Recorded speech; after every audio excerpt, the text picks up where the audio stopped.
Good morning, stamping friends. How is everyone doing after this Labor Day weekend?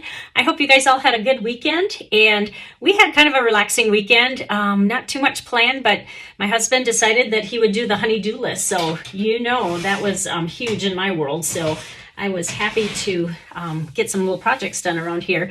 But I'm going to start right away with our project. But before that, I want to share with you the special going on in September. We have the Perfect Partners going on right now, and these are actually stamp sets that are already available. However, Stampin' Up made coordinating dies to go with these, and if you purchase both of them, you can get them 10% off. They have bundled them. So the ones that are included in this are Apple Blossoms, Fresh Cut Stems, the Playful Piggy. There's dies for that, the tree trimming, which is nice for Christmas, waterfall dies, and the Yeti dies. And so, like I said, these are not in the catalog, these dies. They just came up with these for this month only. So if you already own those stamp sets, you are going to want to grab the dies that go with that. But if you don't have either of them, you can save 10% by getting both of them. This is something that they haven't done before, so I'm pretty excited that they did that. The other thing that's pretty cool is during the month of September, Stampin' Up! Is offering weekly deals. These deals will be coming out each Thursday, I believe. Yes, each Thursday will be a new set of things on sale. And this week, they are the Splendid Day Designer Series paper, Craft Note cards and envelopes, the Brushed Brass Butterflies, Classic Matte Dots, Summer Shadows dies, the brushed metallic adhesive dots, the craft gift boxes, craft 6x6 paper, the round and square brads, the linen specialty paper, pale papaya open ribbon, and snowfall accents puff paint. So these are all discounted this week only, and this week, Thursday, there will be another round of things on sale. So be sure and check back. I will post that on my blog and my website. And so that's just kind of a little bit of extra incentive to order some of those products. Now today I'm going to be sharing with you a cute little Halloween card, and let me show you the products I'm going to be using. The first thing is this cute little scary cute bundle right here. I'm going to use the bats and the Halloween happiness here, and then this little die set is really so valuable. First round when I ordered, all I got were the dies because I had chosen a different Halloween set, but I went back and I purchased this one because I loved all the little sentiments on here. So we're going to use that, and then the other one, excuse me, are the Aspen dies, and some of you may already own these because this was one of the celebration free items if you spent $100, and they're really pretty for fall, really any time of year. But there's a cute little leaf and a branch, and then the one that we're going to use is this tree because I don't know, I just think that looks a little bit Halloween-y. And I'm going to share with you a little tip. We're going to start by just taking some, you can use very vanilla or basic white, just a plain blank piece of paper for your kind of your background that you're going to brush up. Now, when I do blending brush backgrounds, it never fails. I always seem to get blops in the middle where I don't want it, because sometimes when you're using these blending brushes, it can get messy because you have ink and you're opening and closing ink pads, and I might get a blop on my hand and then I touch here and then there's that blop I don't want and then I got to start over again. I've done that way too many times. So I had to come up with something where I don't have to be handling this piece of paper. So what I did was I took some painter's tape, and by the way, this is cut to 5.5 inches by 4.25. We will be trimming it down, so it's okay to, cover up a little bit of the edge there. And this is just going to hold this paper in place so that I don't have to handle the paper or the cardstock as much. And I think I'm going to be less likely to get those oopsies in the middle of this. All right, let's grab our ink now. The 3 inks I chose for a Halloween type background are Pacific Point, Blackberry Bliss, and Memento Black. I think that'll make a nice little dark background, but I do want to put a moon in my sky. So what I did was I took any circle punch will work. I chose a 2-inch one, and on the back of here is some sticky, but not very much. So I'm going to add a little bit more. And in my stash of supplies, I bought just inexpensive 2-way removable tape. So I'm going to add a little bit more because I do not want the moon moving around here. And I'll put him about right here. All right, now let's start building our sky. So we're going to start with the lightest color, which is Pacific Point. And then take a blending brush, and what I recommend is you do not need a blending brush for every single Stampin' Up! Color there is. You can just group them together. So anytime I do a blue background, I just grab for this brush, and say I wanted to use a lighter blue and it's pretty dark on here, you can either rinse them off and wash them, just a little Dawn soap with water, or just kind of brush in a circle and you can see most of this darker is off. So that's just one way. But I don't have 52 colors or however many Stampin' Up! Colors there are. I just have different groups of kind of categories. So this is my blue brush. So what I always like to do is start off the paper, and we're just going to start towards the bottom and start building our sky. And I just like to do circles. If you do lines, you'll kind of have streaks in it. That's kind of a different technique. And then make sure your mask stays down. And I'm going to go ahead and do the whole paper. We're not going to have blue so much at the top, but what the blue does is it just kind of makes another layer and it'll get darker on the top. Whoopsie, I had 2 post-it notes for when we want it to be darker at top. So it actually just adds an ink layer. So as we layer more colors on top, it will just get darker automatically. So now I just want to blend this a little bit more. It kind of looks cool with splotches though, but just do a little bit more. And now the other thing I want to do is try to get kind of an ombre look. So I'm going to kind of divide my paper into thirds. So I started light. Now we're going to start getting a little bit darker here. So do you see how you just go over it a little bit darker and skip the bottom part? Okay, and just keep adding. Just go in circles.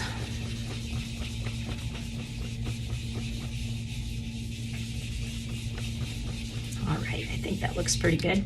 Now I'm going to leave the cover off because we may come back. Sometimes if you're blending and you get a solid line, you're going to want to go back with that original color and just kind of go on the seam of the 2 colors. I'll show you what I mean when we get there. All right, now we're going to use Blackberry Bliss and just kind of get it inked up, and we're adding a little bit darker now. So we'll go up to the maybe at the 1/3 point. And just start going, and again we'll do that ombre look. Now you see that's kind of a solid line there. I'm going to go back with my blue and kind of go in between those 2 lines again, but let's keep making this darker. We want a nice kind of a purpley sky. It's like the sun just set, so it's still kind of got the purples in there. In Arizona we have the most beautiful sunsets. I always call our sunsets Hawaii sunsets because I think Hawaii has some of the most beautiful sunsets in the US.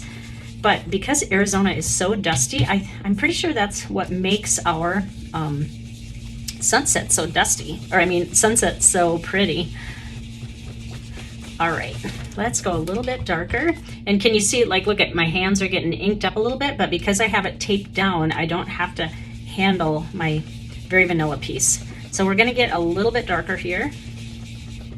And if you're finding your hands getting tired from making circles, use your pointer finger and press harder, and then you can get it even darker up there.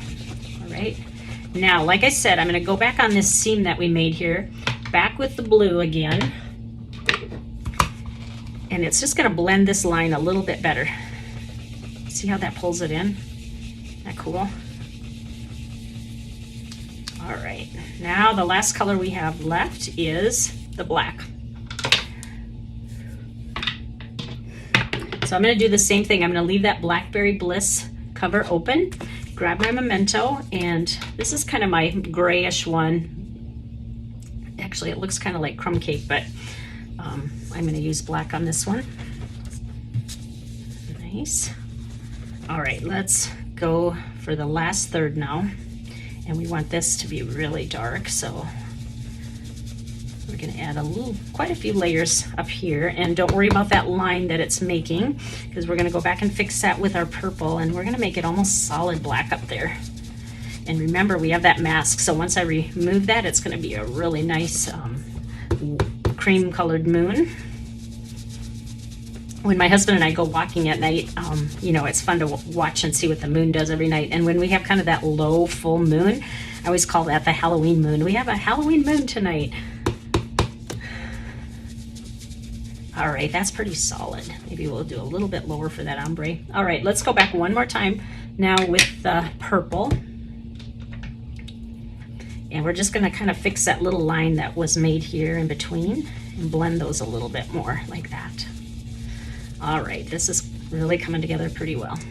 All right, now we can do our reveal. And let's see, the best way to do this is lift up that painter's tape, which is stuck on there pretty well. And like I said, it won't matter that it made a little ridge because we are gonna trim this down a little bit.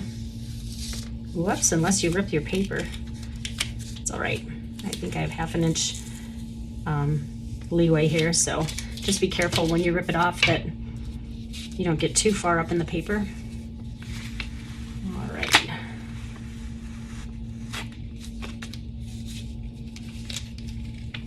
Okay, then the last little reveal is the moon. Very nice. Now, if you want, you could go in and take another blending brush and add some, maybe some yellow or gray or whatever. I'm just gonna leave mine like that, but if that's too stark for you, feel free to do that. Now, I'm gonna go and trim this down to 5 1/4 by 4 to get rid of those edges, and then I will be right back and we'll continue. All right, here's our background. Isn't that pretty? Because I tore a little bit there, it goes up a little bit too far, but it's okay because I already measured and that is not gonna show through on here. So, but just be careful as you remove that painter's tape. All right, now let's build the card. First, we're gonna grab our Memento Black again, and I wanna put some bats on here. And what I did is I kind of set it on here to see where they're gonna show. I can't stamp it here because some of the bats will go on the tree, so I just wanna see a little glimpse of where it's going to go. So I'm going to aim for right there, about the 7 o'clock position on here. So let's add some, whoops, you know what? I may have to re-ink this. Yep, I'm going to re-ink this. Let me give you a tutorial on re-inking. The first thing you want to do is make sure you grab your right re-inker. We want Memento Black. And you know, this is kind of a basic thing, but not everybody maybe knows this little trick. What I do is I put re-inker everywhere on my pad, and then I take the back of a plastic spoon. You can see I've used this, and this is how you're gonna blend it in to make sure it's even all over the place. And I don't have a separate spoon for every color. I just grab a tissue when I'm done and I just wipe off the back, and most of it will come off. I don't worry too much if there's a little bit of residue left on there, but it's not gonna carry through. All right, now let's try that again. We need our bats nice and dark. Much better. All right, let's put that bat in that lower 7 o'clock position again. Nice. And then, do we want some other places or should we just leave it? Maybe a couple up here. We'll go at the top. I'm not sure if you'll be able to see these, but we'll put some up there. All right, next thing we're gonna do is build our card now. So I have a piece of, I think I can get rid of this backdrop now. I have an 8 1/2 by 5 1/2 piece of basic black cardstock, and I scored it in half on the long side at 4 1/4, and just fold that. And I do not see my bone folder handy here. Oh, here it is. I always forget something in my supplies here that I need. That just makes a nice crisp fold. All right, now let's adhere this to our card front. And I think I'm just gonna reach for my green glue. This is multi-purpose liquid glue, and look what I did. I left the wrapper on the outside and I just put that needle there because we all know how it sometimes clogs up, and it just needs a little help opening that top to let the glue flow through. All right, there we have the front. Now we are going to adhere this. Now, I think we are gonna pop this up. I think that would look cool to pop this up, and I think that we will just use it with dimensionals. I was debating if I wanted to use foam strips. If you like a larger pop, use foam adhesive strips because it'll give you about double the thickness of a dimensional. And we'll just put one in each corner. And then, you know what, I'm gonna use a couple of the smaller ones just because when you have a die that has lots of cutouts, sometimes this will sink in the middle. So just kind of add a few more small dimensionals on any areas where you can kind of pop it up where they won't show, you know what I'm saying?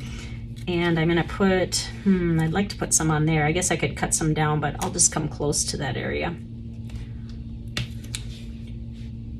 Like that, maybe one down here too.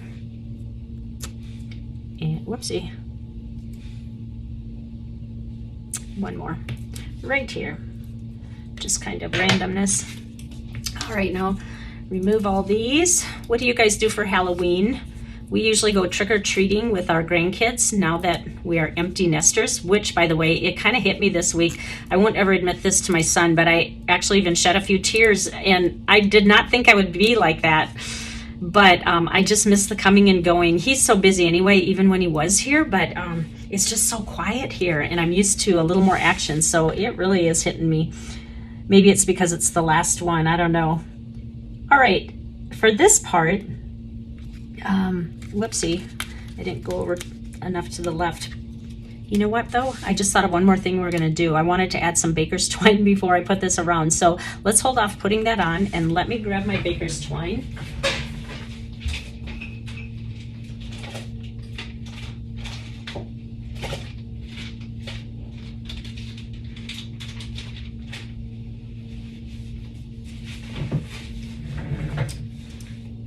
At this, I am nearing the end of my spool. This is going to be my last project, but what I want to do is wrap this around twice. So what I'm going to do is start out back here, and I'm going to get some I guess Scotch tape, but because it doesn't really need to be sticky, because this part isn't going to touch the card. I should have put a dimensional right on top of it. We'll just go like that. All right, and then we're gonna wrap it around here twice, like that. And then we need to add a little bit of tape on the back of this. You could just use your adhesive if you wanted. Oh, this is gonna be too big. Let's cut that in half. All right, like that. All right, now let me just trim off this. Okay, and now it's ready to go on the card front. I'm going to add a little bit more to that, but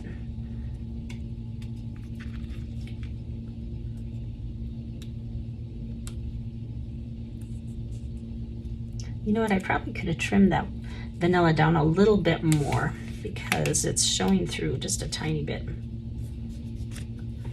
All right, that's pretty good.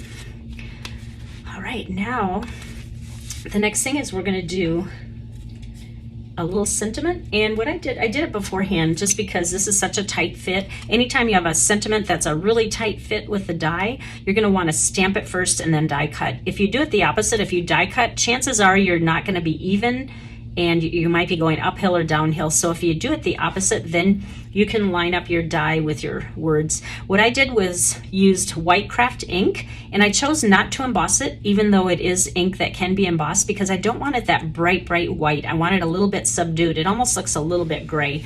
And then what I'm going to do is put some dimensionals on the back here.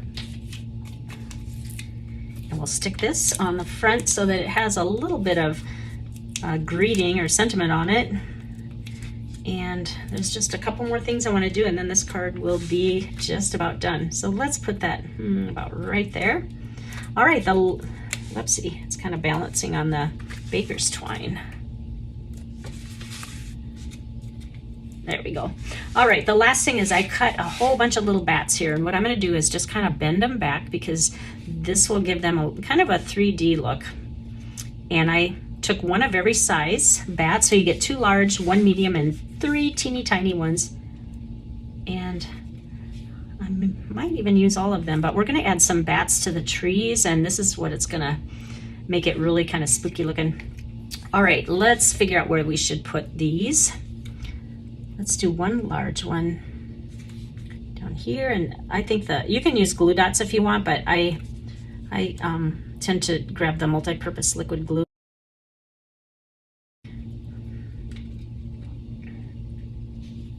And you can just put these on wherever you'd like.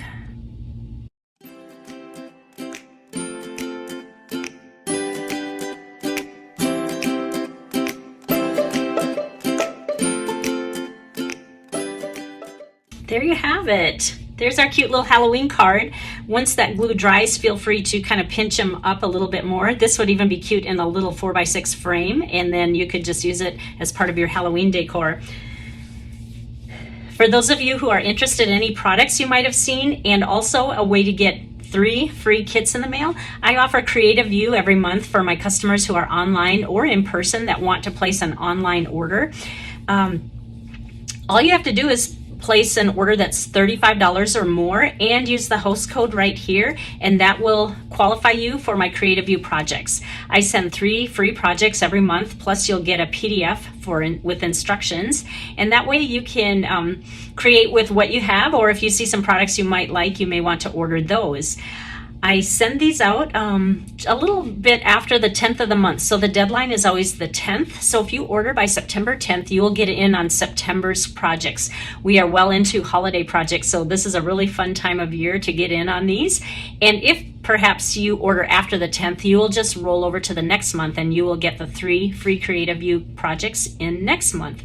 Thank you so much for joining me. I hope you guys have a great week, and be sure and tune in again. I do my YouTube lives every Tuesday morning, 9 o'clock Arizona time, and also watch my blog or Facebook page for the Thursday deal of the week, and you'll see more things on sale.